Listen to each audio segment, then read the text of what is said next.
우리 마태복음 23장, 오늘 말씀 마태복음 23장 1절에서 12절까지 말씀이에요. 마태복음 23장 1절에서 12절. 제가 한 절 읽고 여러분 한 절 읽고 교독하겠습니다. 자, 제가 먼저 읽겠습니다. 이에 예수께서 무리와 제자들에게 말씀하여 이르시되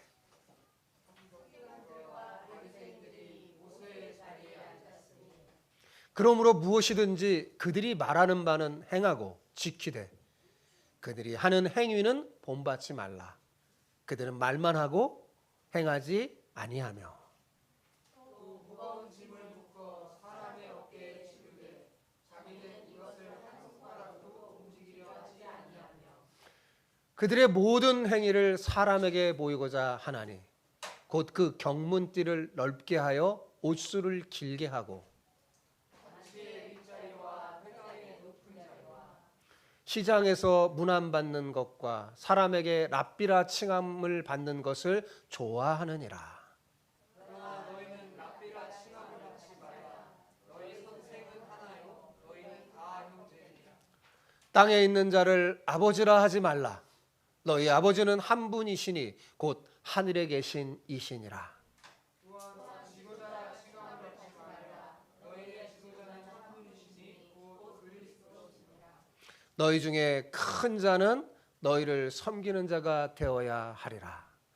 누구든지 자기를 높이는 자는 낮아지고 누구든지 자기를 낮추는 자는 높아지리라. 아멘. 아멘. 주님의 제자가 앉아야 할 자리라는 제목으로 여러분과 함께 은혜를 나누고자 합니다. 러시아의 소설가 니콜라이 고골의 코라는 단편 소설이 있어요. 혹시 읽어본 사람이 있는지 모르겠습니다. 줄거리를 소개하면 이렇습니다. 주인공의 이름은 코발로프인데 8급 말단 관리였어요. 19세기 러시아를 배경으로 한 소설이에요. 19세기의 러시아 때는 14개 등급으로 나누어진 엄격한 관료 사회였습니다. 행정 업무를 보는 문관과 군인인 무관으로 이렇게 구분하는데 무관인 경우는 군인이니까 뭐 소령, 중령, 대령 이렇게라도 직함을 사용해요. 그런데 이 주인공 코발로프는 문관이에요. 근데 문관인데도 자신을 소령이라고 부르면서 사람들에게도 자신을 높여서 소령이라고 부르게 막 합니다. 왜요? 그게 더 있어 보이니까. 그는 누구나 인정할 만큼 높은 지위를 가지고 있지 않았는데도 그 이상을 대접받기를 원하며 돌아다니는 인물이었어요. 그러니까 이 사람은 참 거만했고, 콧대가 높고 사회적인 지위와 타인의 시선 이런 것들에 진심인 사람이었어요. 그러니까 다시 말하면 자기의 위치가 아닌 곳에 앉아서 자꾸만 더 높은 곳을 꿈꾸는 허영에 가득한 인물이었죠. 근데 이 사람이 어느 날 자고 일어났는데 이상한 일이 벌어졌어요. 자고 일어났는데 코가 없어진 겁니다.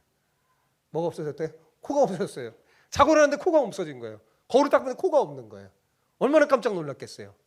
기절할 정도로 깜짝 놀란 그는 코를 찾아 나섭니다. 이게 코가 도대체 어디로 도망갔는가? 관료들과 신문사 곳곳으로 막 뛰어다니는 거예요. 심지어는 자신이 결혼을 거절한 여인의 어머니까지도 찾아가서 이 코 있냐? 막 찾아가는 거예요. 그러다가 또 기절할 만한 일을 경험하게 됩니다. 글쎄 자신의 코가 5급 관리의 복장을 딱 입고 나타나는 거예요. 자신은 고작 8급인데 자신의 코가 5급 관리 옷을 입고 나타난 거예요. 커다란 깃을 세운 정복을 딱 입고 모자에 깃털 장식을 달고 있었습니다. 그래서 이 코발로프가 조심스럽게 코신사에 다가가서 물었어요. 혹시 당신이 내 코 아닙니까? 이렇게 물은 거예요.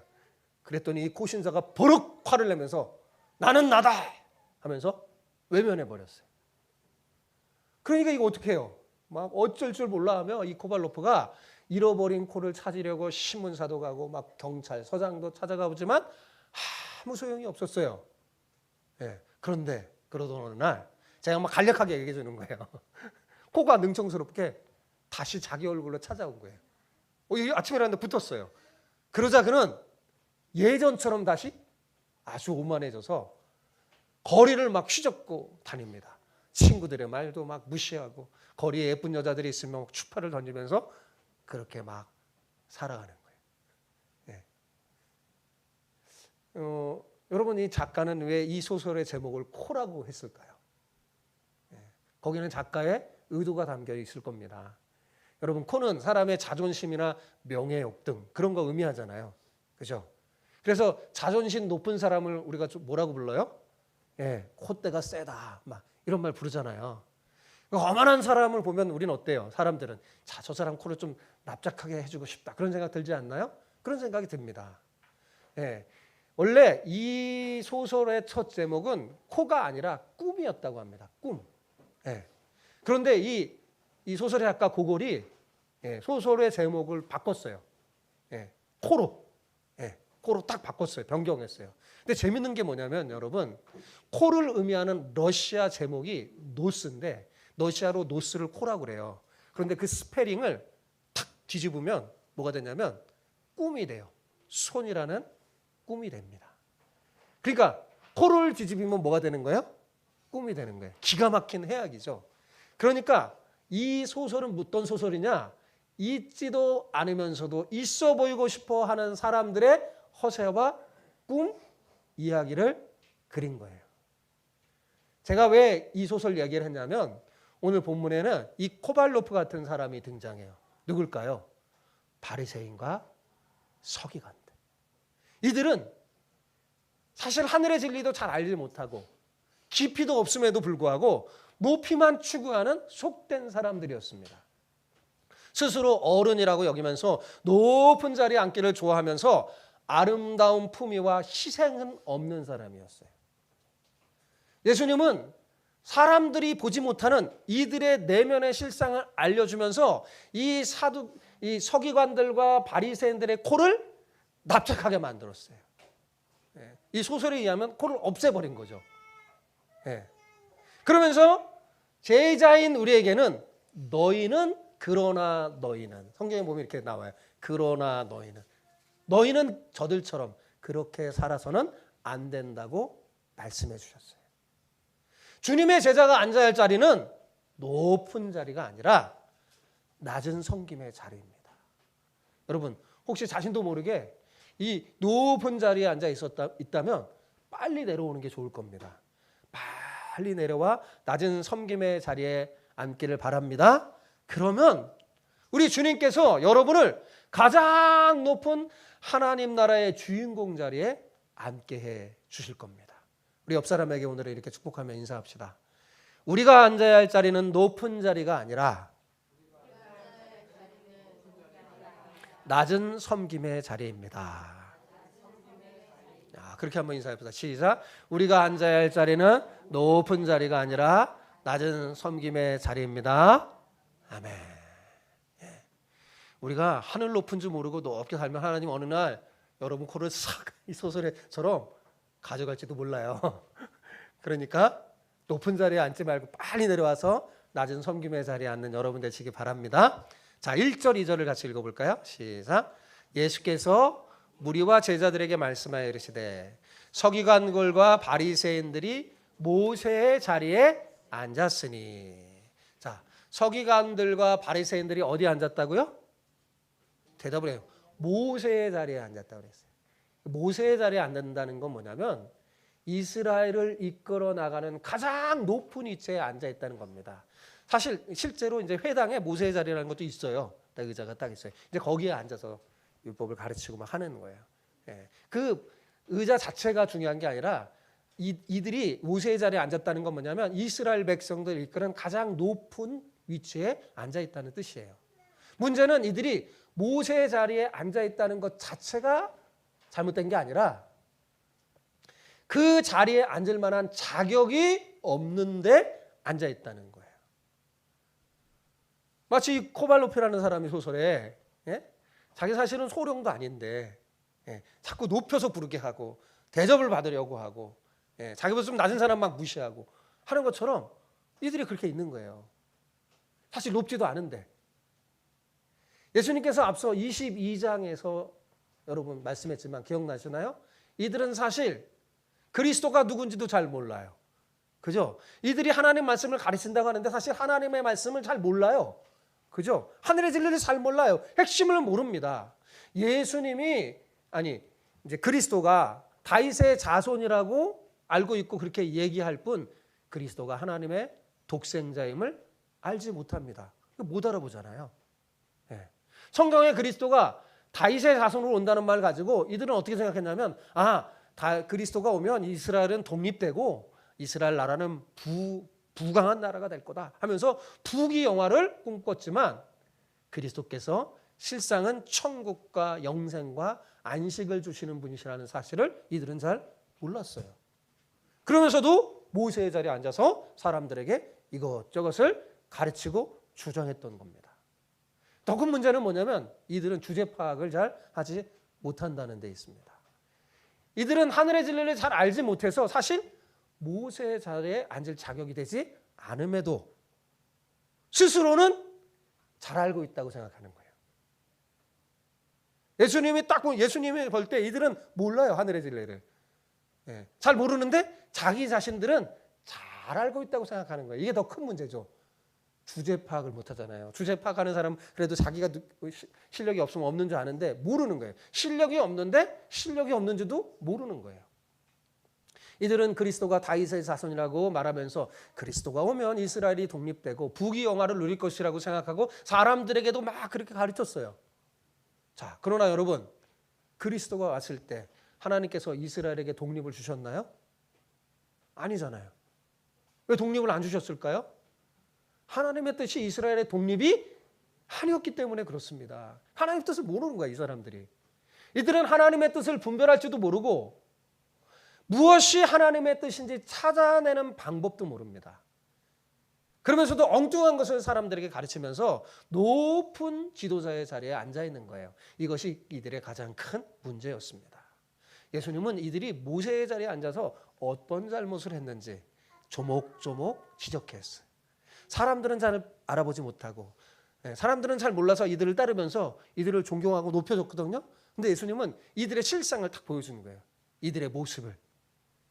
이들이 얼마나 어리석고 낮은 자인지 무엇이 잘못됐는지 조목조목 설명합니다. 첫째로 이들이 특징이 뭐냐면 첫째, 이들은 말만 하고 행하지 않았습니다.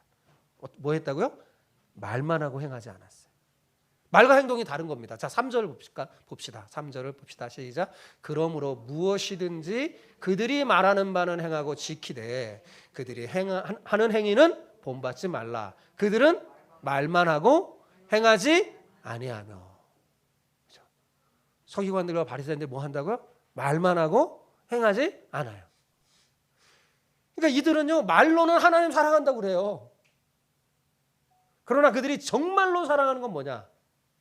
자기 자신, 그리고 돈이야, 명예, 높은 자리, 이런 걸 사랑하는 거예요. 그들은 말로는 하나님의 뜻과 하나님의 은혜를 구한다고 했지만 사실은 그들은 하나님의 뜻과 하나님의 은혜는 관심이 없었습니다. 그러니 하나님의 말씀을 잘 순종할 수 있을까요? 없을까요? 순종할 수 없었던 거죠. 그렇다면 예수님은 왜 이들이 말하는 것은 지키라고 한 걸까요? 그들이 말하는 것 그 자체는 뭐였어요? 하나님 말씀이었기 때문에 그렇습니다. 문제는 그들이 하나님 사랑과 이웃사랑을 실천하지 못하면서도 마치 앵무새처럼 모세오경을 딱 펼쳐놓고 읽고 가르치는 거예요. 사실 모든 율법이 다 지난번에 기억하죠? 모든 율법이 뭐예요? 하나님 사랑과 이웃사랑에 매달려 있는데도 불구하고 실제로 이들은 하나님도 사랑하지 않고 이웃도 사랑하지 않으면서 하나님 말씀 펼쳐놓고 그걸 읽고 사람들에게 막 가르치는 거예요. 그럼에도 불구하고 그들이 말하는 자체는 뭐예요? 하나님의 말씀이니까 너희가 그 의미를 잘 살펴서 그 말씀대로 순종하라고 주님이 말하는 거예요. 저들의 행위를 본받지 말고 저들처럼 말만 하고 행하지 않는 자가 말이야. 저들이 하는 말을 더 깊이 잘 새겨서 행하는 자가 되라. 주님이 가르쳐 준 거죠. 둘째로 그들은 사람들에게 무거운 짐을 지면서 자기들은 안 지는 거예요. 자, 4절 봅시다. 4절 시작. 또 무거운 짐을 묶어 사람의 어깨에 지우되 자기는 이것을 한 손가락도 움직이려 하지 아니하며. 당시 서기관들과 바리새인들은 율법을 잘못 이해하고 가르침으로써 사람들을 더 힘들게 하고 무거운 짐을 지게 했어요. 하나님이 원하시지도 않으시고 하나님의 뜻에 합당하지도 않는데 이스라엘 백성들에게 짐을 지었어요. 자, 이것을 통해 우리는 뭘 알 수 있습니까? 자, 서기관들과 바리새인들이 이웃을 사랑할까요? 안 할까요? 사랑하지 않는다는 걸 알 수 있죠. 이웃 사랑하지 않아요. 여러분, 하나님이 원하시는 이웃 사랑은 어떤 거예요? 옆 사람의 짐을 져주는 거예요. 그죠? 예수님 그러잖아요. 수고하고 무거운 짐진 자들아 다 내게로 오라. 예수님 져줘요. 예수님 우리를 사랑하니까. 그죠? 사랑하면 짐을 져주는 거예요. 여러분. 예, 누군가 사랑한다고 하면서 여러분 짐 안 져주잖아요. 거짓 사랑인 것 구별하게 바랍니다. 여러분을 사랑하면요, 여러분 짐을 져줘요. 그죠? 사랑하면 짐을 져주는 거예요. 그런데 이들은 반대로 어떻게 해요? 그 사람이 질 필요가 없는 짐까지도 막 억지로 줘요. 막. 더 기가 막힌 건 뭡니까? 자기들은 조금도 지지 않으면서, 어쩌면 자기 짐까지도 담아. 조금도 지지 않으면서, 실천하지 않으면서 백성들에게는 말씀대로 살라고 막 닥달했다는 사실입니다.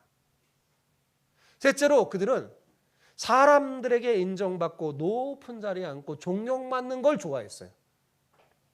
5절에서 7절을 볼까요? 5절에서 7절 같이 읽어봅시다. 시작. 그들의 5절에서 7절. 뭐가 잘못됐나요? 성경을 피세요. 여러분 성경 피세요. 방송이 여기 뭐 됐나 봐요. 성경 피시고 마태복음 23장 5절에서 빨리 찾으세요. 5절에서 7절. 자, 찾았나요? 자, 같이 읽어봅시다. 시작. 그들의 모든 행위를 사람에게 보이고자 하나니 곧 그 경문띠를 넓게 하여 옷수를 길게 하고 잔치의 윗자리와 회당의 높은 자리와 시장에서 문안받는 것과 사람에게 랍비라 칭함받는 것을 좋아하느니라. 여러분, 서기관과 바리새인들의 근본 문제는 뭐냐면 하나님 앞에서 살지 않고 뭐예요? 사람 앞에서 사는 것이었습니다. 이게 진짜 근본 문제였어요. 하나님은 의식하지 않고 누구를 의식하는 거예요? 사람을 의식하는 거예요. 그래서 모든 행위를 사람에게 보이고자 한 거예요. 사람이 안 알아주면 싫은 거예요. 안 하고. 사람이 알아주는 걸 좋아하는 거예요. 그러니 하나님과는 전혀 상관없는 삶을 살 수밖에 없었던 겁니다. 이들이 왜 그래요? 그 사람에게 인정받고 사람에게 칭찬받고 존경받기를 좋아했어요. 사실 이 사람들에게 있는 겁니다. 인정 욕구가. 사람들에게 인정받고 칭찬받고 특히 사람들에게 높임받는 거. 이게 좋은 거예요. 그래서 어떻게 했냐? 경문의 띠를 넓게 하고 옷수를 길게 하며 달았어요. 이 경문은 뭐냐면 이게 테필린이라고 하는 건데 성경 구절이 적힌 양피지를 넣은 가죽으로 만든 작은 말씀함. 그래서 왼쪽 팔에나 이마에 달렸는데 이마에는 함 같은 걸로 말씀함 같은 걸로 딱 이렇게 묶어서 달고 이 왼팔에는 이렇게 길게 이렇게 끈같이 이렇게 줄줄줄 이렇게 붙이는 거예요. 이렇게 말씀에 새겨진 거를 그러고 다녔어요. 근데 그걸 더 크게 경쟁하듯이 함도 더 넓게 이렇게 하고 다녔다는 거예요. 딱. 지금도 이스라엘에 가면 이러고 다니는 사람들이 있어요. 앞에 탁 사람들이 고개를 숙이죠. 옷술은 뭐냐? 겉옷 내 기퉁이에 다는 장식인데 그것을 볼 때마다 하나님의 명령을 기억하고 준행하게 하는 상징이었어요. 근데 그거를 아주 길게 하는 거예요. 그런데 이들은 뭐냐면 그걸 통해서 사람들에게 인정받고 칭찬받고 존경받기만 원하고 형식만 딱 취하지 실제로 그 말씀이 의미하는 대로 살지는 않는 거죠. 실천하지 않는 거죠. 그 말씀은 주로 뭐가 들었냐면 이스라엘아 들어라. 하나님은 한 분이시니 너희 마음을 다하고 뜻을 다하고 성품을 하나님을 사랑하라. 뭐 그런 것들이거든요. 근데 실제로 그렇게 하지 않고 형식만 딱 취하고 실천하지 않았던 거죠. 또 이들은 높은 자리에 앉는 걸 좋아했어요. 유대 사회에서는 자리가 굉장히 중요한 의미가 있었기 때문입니다. 우리나라도 또 닮은 것 같아요. 자리가 중요해요. 그들은 상석 다 이런 게 중요해요. 특히 잔치 자리에서 사회적인 지위와 신분에 따라 아예 자리를 딱 배정하고 회당 안에서도 마찬가지였어요. 좀 우리나라도 좀 그런 점 있죠. 비슷 좀 닮았어요. 예. 그러니까 서기관들과 바리새인들은 어디 가면 항상 이렇게 그런 자리를 딱 있으면 거기에 자기가 앉아야 돼요. 자기들이 앉아야 돼요. 그래서 사람들에게 인정받는 것을 과시하기 위해서 상석을 선호했습니다. 거기에 딱 앉는 걸 좋아한 거예요. 그뿐만 아니라 시장에서 문 안 받기를 좋아하고 자신들 알아보기를 원하는 거죠. 사람들이 알아보고 인사하고 막 문 안 받기를 좋아하고 랍비라 불리기를 좋아했습니다. 랍비는 여러분이 잘 아시다시피 랍비는 율법을 가르치는 선생님을 높여서 부르는 거예요. 높여서 부르는 게 랍비입니다. 근데 어떻습니까, 여러분? 꼭 코라는 소설에 나오는 코발로프 닮지 않았나요? 제가 이 말씀을 묵상하면서 어떻게 여러분에게 말씀을 시작할까 할 때 이 코발로프가 생각났어요. 야, 이 서기관들과 바리새인들 참 이 코발로프 같구나. 예, 이 시대이면서 높은 자리 좋아하고. 예. 그런데 여러분, 이 코발로프와 서기관과 바리새인들의 모습 속에서 오늘날 우리들의 모습 보이지 않나요? 예? 저만 보이나요? 우리들의 모습이 보여요. 그죠? 무한 경쟁 시대에 저마다 사람들은 자신을 돋보이게 하려고 얼마나 애랬습니까? 요즘은 젊은이들이 명품을 대여해주는 업체를 많이 이용한다고 합니다. 그래서 가방이나 신발에 옷 같은 걸 막 명품을 딱 걸쳐 입고 딱 사진 찍으려고 그러는 거예요. 사진 딱 찍어갖고 SNS에 딱 올리기를 좋아하는데 진짜 살려면 너무 비싸니까. 예, 한 시간 잠깐만 빌리는 거예요. 예, 잠깐 돈을 주고 잠깐 빌리고 사진 찍어서 딱 올려. 왜 올릴까요? 폼나잖아요. 난 이렇게 잘 산다. 나 이렇게 멋지게 한다. 예? 그거 보여주려고. 근데 젊은이들만 그러나요? 그렇지 않잖아요. 조금 나이 든 사람은 은근히. 예, 저 같은 이제 세대쯤 되면 뭐냐면 제일 잘하는 게 자식 자랑하는 거잖아요. 예, 자식 자랑합니다. 우리 아들은 뭐 우리 딸은 뭐 어쩌고 저쩌고 막 자랑하잖아요. 그죠? 또 어떤 사람들은 자기 재산이 얼마나 있고 자기가 노후 준비를 얼마나 많이 했는지 그래서 자기는 이렇게 큰 자산이 있다는 거 막 그런 걸 뽐내고 다닙니다. 왜 사람들이 이렇게 자기를 돋보이려고 하고 자랑하려고 하는 걸까요? 그것이 자본주의 사회에서 나름대로 큰 자산이 되고 유익이 되기 때문입니다. 그래서 그런지 실제로는 그렇지 않은데 그런 척하며 자기를 과시하려는 사람이 굉장히 많습니다. 나중에 알고 보면 텅 비었는데. 그래서 우리나라 사람들이 차를 사도 뭐예요? 좋은 차, 큰 차, 대형차, 비싼 차 타는 거 좋아하잖아요. 실제는 그렇게 살만한 형편이 안 되는 사람도 보면 큰 차 타고 다니잖아요. 예, 작은 차 타는 사람 막 무시하고요. 그죠? 난 이 정도다. 높은 걸 좋아하는 거야. 왜? 여러분 왜 그러냐? 이 근본적인 문제가 뭐냐면 지금 세상의 가치관이 돈을 많이 벌어서 부귀영화를 누리며 이 땅에서 자신이 원하는 걸 다 누리고 성취하는 거 그게 제일 좋은 것이라고 생각하고 사람들 또 가르치기 때문에 그렇습니다. 돈이 많고 권세 있는 사람이 주장하는 사회 속에서 우리는 듣고 배우고 강요당하고 짐을 지우고 살고 있습니다. 여러분, 저마다 이렇게 높은 자리에 앉으려고 하는 이런 사회 속에서 예수님 믿는 우리는 어떻게 살아야 될까요? 이에 대해서 예수님이 8절에서 11절까지 지침을 주신 거예요. 그러나 너희는 저들같이 살지 말라는 거죠. 그러면서 예수님이 주신 지침은 두 가지 지침인데 그 첫 번째가 8절에 나옵니다. 자, 8절을 볼까요? 자, 시작. 그러나 너희는 랍비라 칭함을 받지 말라. 너희 선생은 하나요? 너희는 다 형제니라. 한마디로 이 말은 뭐냐면 모세의 자리에 앉지 말라는 말이에요. 우리가 이 말씀을 오해하면 안 됩니다. 아무도 랍비가 되면 안 되고 아무도 가르치는 사람이 되면 안 된다는 그런 말씀 아닙니다. 예. 누군가는 가르쳐야 되잖아요. 예수님이 누구신지 예수님의 뜻이 무엇인지 잘 분별하게 하고 하나님이 원하시는 것이 무엇인지 말로만 아니라 행동으로 가르쳐야 합니다. 돈, 명예, 학벌 이런 것들을 추구하지 말고 하나님은 진정으로 사랑하고 이웃을 내 몸같이 사랑할 수 있도록 가르치는 사람이 필요해요. 또 그런 사람이 돼야 돼요. 예수님의 이 말씀은 찍소리 하자 모두 다 똑같이 너네들은 선생 다 되지 말고 그렇게 살아라. 그 말이 아니에요. 예수님이 말하는 핵심이 뭐냐면 진정한 우리의 선생은 예수님 한 분뿐이라는 걸 기억하고 살라는 거예요.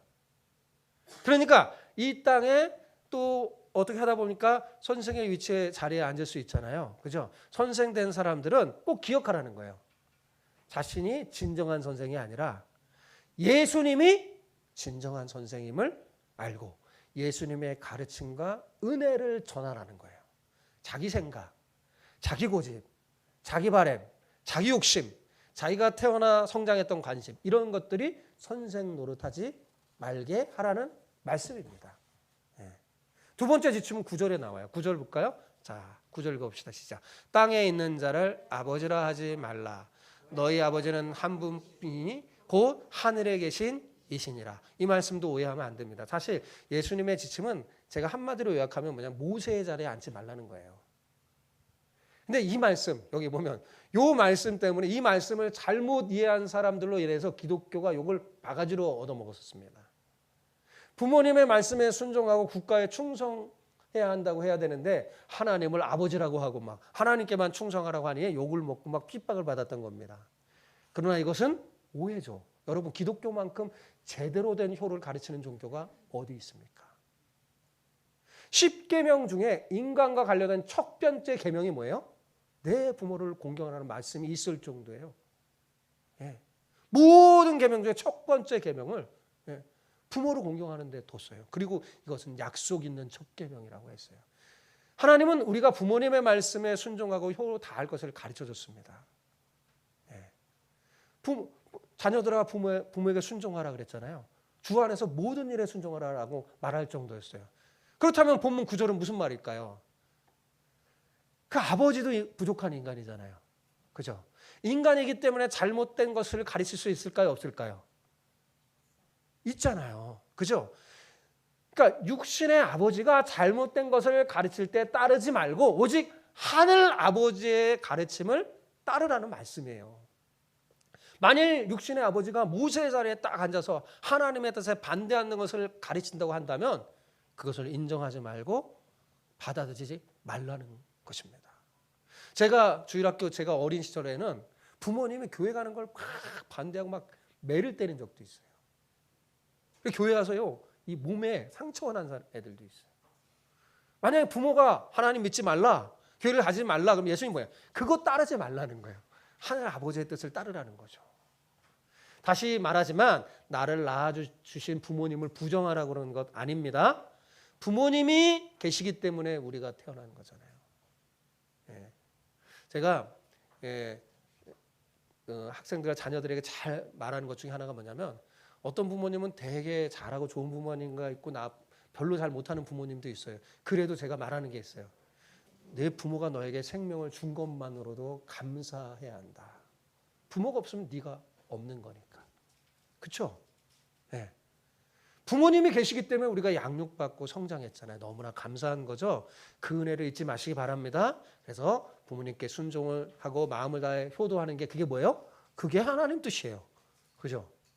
그러나 우리는 육신으로만 살아가는 존재가 아니라 뭐예요? 성령으로 거듭난 하늘 아버지를 모시고 성령 하나님의 인도함을 받아 살아가는 사람들이죠. 그죠?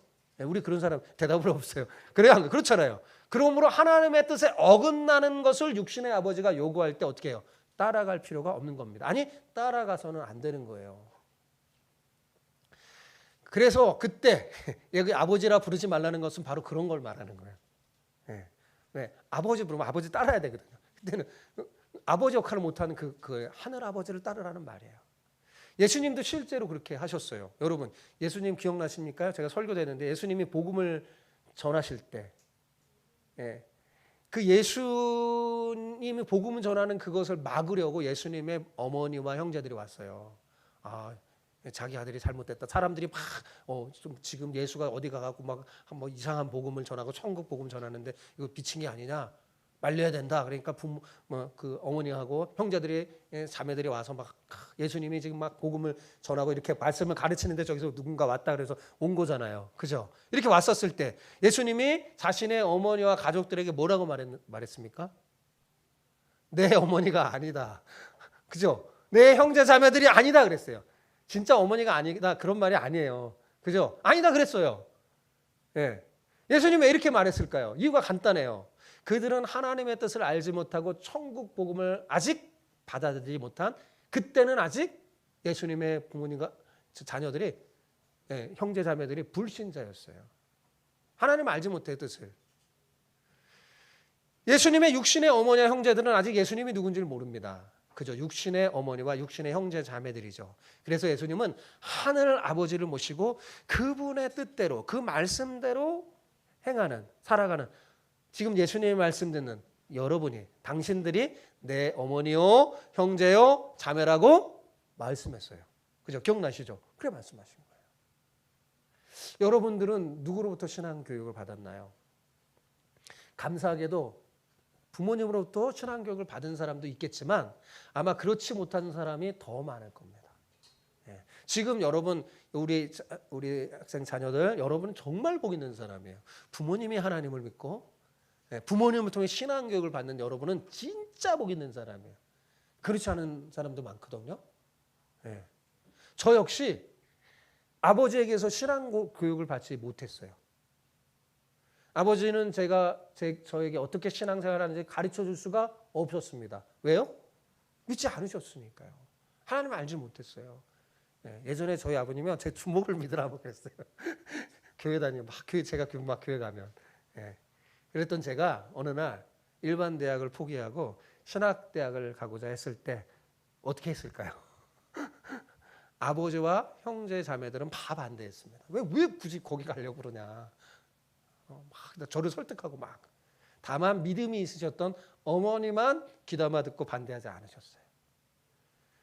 그때 저는 예수님의 말씀대로, 오늘 말씀대로 육신의 아버지 따르지 않고 하늘 아버지를 따라, 하나님이 저를 부르셨거든요. 하나님이 저를 부르셨잖아요. 그 하나님을 따라서 신학대학에 지원했어요. 그래서 대학에 합격하니까 등록금이 필요하잖아요. 그때 아버지가 저를 불러놓고 이렇게 말씀하는 겁니다. 그래, 네가 대학에 합격했으니까 첫 등록금은 주겠다. 그런데 이후부터는 내가 줄 수 없어. 네가 다 책임지고 감당해야 된다. 아주 그냥 딱 잘라서 말씀하시더라고요. 육신의 아버지를 거역한 대가는 컸습니다. 그런데 놀랍게도 하늘 아버지께서 다 채워주셨어요. 전혀 예상하지 못한 방법으로 하나님은 제가 대학 4년 다니는 동안 부족함 없이 저를 돌봐주시고 지켜주셨어요. 그래서 제가 이렇게 여기 서갖고 목사가 돼서 여러분의 말씀을 증거하잖아요. 그리고 지금은 오히려 저희 아버님이 저의 돌봄을 받고 있습니다.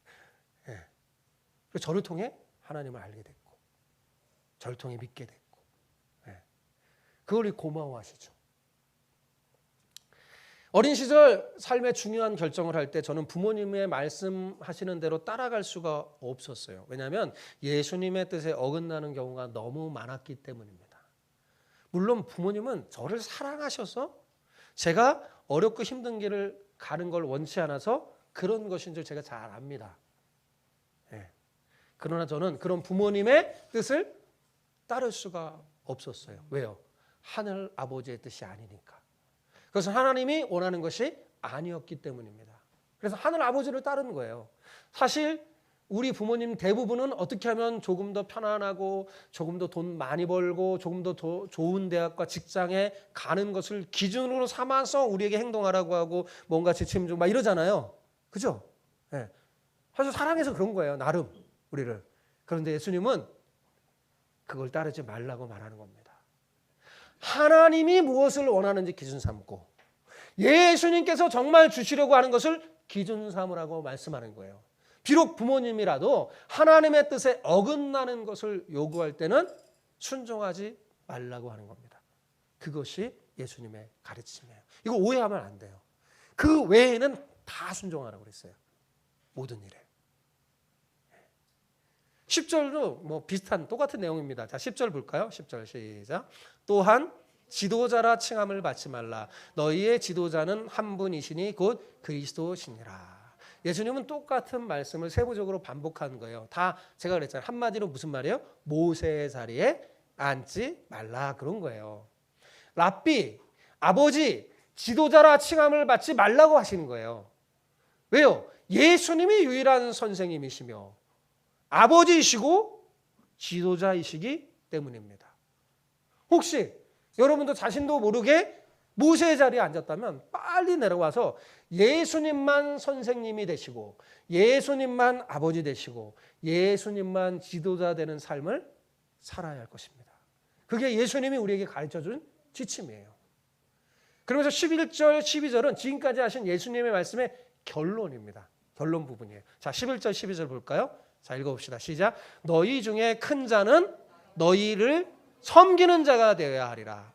누구든지 자기를 높이는 자는 낮아지고 누구든지 자기를 낮추는 자는 높아지리라. 어때요? 예수님은 세상의 가치와는 완전히 다른 천국의 가치를 알려준 거예요. 서기관들과 바리새인들처럼 사람들의 눈을 의식하면서 높임을 받으려 살려고 한다면 결국은 지옥 끝까지 낮아질 대로 낮아질 것입니다. 그러나 하나님 앞에서 사람이 아니라 하나님 앞에서 섬기는 자로 살며 하나님을 사랑하고 이웃을 살아가면서 그렇게 섬기는 자로 살면 천국까지 높아져서 하나님 아버지를 만나는 진짜 높은 인생이 될 것입니다. 여러분, 우리를 왜 부모 되게 하시고 여러분 결혼하게 하고 자녀를 낳게 하는 줄 아세요? 이 진리를 알려주려고 그러는 거예요. 예. 여기 어머니들 얼마나요? 어머니들 얼마나 낮아져 갖고 여러분 섬겼어요. 여기 자녀들 다 보세요. 야, 여러분은 얼마나 지금도 섬기면서 만약에 다른 누구를 그렇게 하라면 못할 겁니다. 예. 그 어머니를 귀하게 여길 겁니다. 하나님은. 그게 하나님의 마음이에요. 하나님 마음. 예. 그러면 낮은 건가요? 어머니가? 엄마가 낮은 건가요? 아니잖아요. 낮은 자리에 있는 거죠. 그죠? 그 낮은 자리에 있는 게 뭐예요? 높아지리라 그러잖아요. 높아지는 거예요. 예. 그런 면에서 저는 어머니들을 존경합니다. 어머니 대단하게 생각하고 존경해요. 예. 자, 그런데 제가 중요한 얘기를 하려고 그래요. 설교를 제가 이제 성경 말씀을 잘 설명해 줬어요, 여러분. 오늘 얘기를. 그죠? 자, 그러면 제가 서두에 언급했던 이야기 기억나나요? 예? 니콜라의 코골의 코라는 이야기. 그 소설의 주인공. 코가 없어지니까 어땠어요? 막 주눅이 들어서 막 어쩔 줄 모르다가. 그죠? 막 여기저기 찾아다니고 막 어쩔 줄 모르다가. 코가 다시 돌아오자 어떻게 해요? 다시 예전처럼 호세를 부르며 속물의 모습을 보여주면서 소설이 끝나요. 왜 소설이 이렇게 끝났을까 생각해 봤어요. 왜냐하면 사람들 대부분이 그런 거예요. 교만하고 거만한 사람. 왜 그는 깨닫지 못하고 다시 예전의 오만한 모습으로 돌아온 걸까요? 코가 없어졌을 때 자신을 성찰하고 돌아보지 못했기 때문입니다. 왜 내게 갑자기 코가 없어졌을까? 생각하지 못하는 거예요. 왜 나에게 갑자기 이런 일이 벌어지지? 성찰하지 못하는 거예요. 그러니까 뭐예요? 다시 코가 돌아오자 똑같아진 거예요. 그런데 여러분, 서기관들과 바리새인도 마찬가지예요. 그들이 예수님의 말씀을 통해 어떻게 해요? 코가 납작해지고 사실 이 소설에 의하면 코가 없어지는 경험을 한 거예요. 그죠? 그들이 얼마나 부족하고 낮은 존재인지. 예? 예수님 앞에서는 코가 없어진 거예요. 그때 그들이 어떻게 했어야 돼요? 이 서기관들과 바리새인들이 그때 자기를 성찰하고 돌아보며 회개했어야 합니다. 그러면 다음 주에 설교하지만 예수님의 이 저주 화를 받지 않아요. 그러면 이들도 하나님의 사랑을 듬뿍 받으며 회복됐을 거예요. 그런데 그렇지 못하고 이 소설 속의 코발로프처럼 여전히 오만한 모습으로 천국을 가로막는 사람이 됩니다. 예수님이 십자가 지시니까 예수님이 자신들의 눈에 없어지니까 다시 예전의 모습처럼 서기관과 바리새인들 살아가는 거예요. 여러분, 그런데 이것은 우리도 마찬가지입니다. 우리도 주님의 말씀을 통해서 내 생각, 내 욕심, 거만한 마음이라는 코가 없어지는 체험을 했을 때 어떻게 돼요? 나를 깊이 성찰하고 반성하고 회개하여 하늘의 가치감을 품어야 돼요.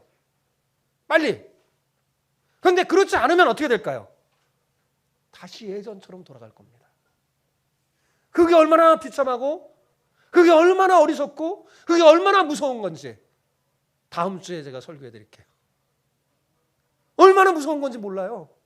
예? 여전히 내 생각과 내 욕심을 가지고 거만한 마음으로 모세의 자리에 앉아 있으면요, 우리는 천국을 가로막는 사람이 됩니다. 천국의 문에 서서 열어놓고 사람들을 이렇게 천국에 오게 해야 되는데 천국 문을 닫고 막 가로막는 사람이 되는 거예요. 사랑하는 성도 여러분, 그 무엇도 모세의 자리에 앉게 하지 마십시오. 나 자신도 그 자리에 앉으면 물론 안 되고, 누군가도 거기에 앉아서 권세를 부리고 주장할 때 따라가지 말고 오직 누구만 따라가요? 주님만 따라가시기 바랍니다. 잊지 마십시오. 주님의 제자가 앉아야 할 자리는 높은 모세의 자리가 아니에요. 낮은 섬김의 자리예요. 예수님도 하늘 보좌를 버리고 이 땅에 아이고 낮은 자리에 오셨는데 우리가 얼마나 교만하려고 자꾸 높은 자리를 참하고 높은 곳에 올라가려고 합니까? 제자가 앉아야 할 자리는 낮은 섬김의 자리예요. 부디 모세의 자리에 앉아서 천국을 가로막는 그런 사람 되지 마시고 주님의 제자답게 낮은 섬김의 자리에 앉아서 사람들을 천국으로 인도하는 복의 통로로 사는 여러분 되시기를 축복합니다. 네, 아멘.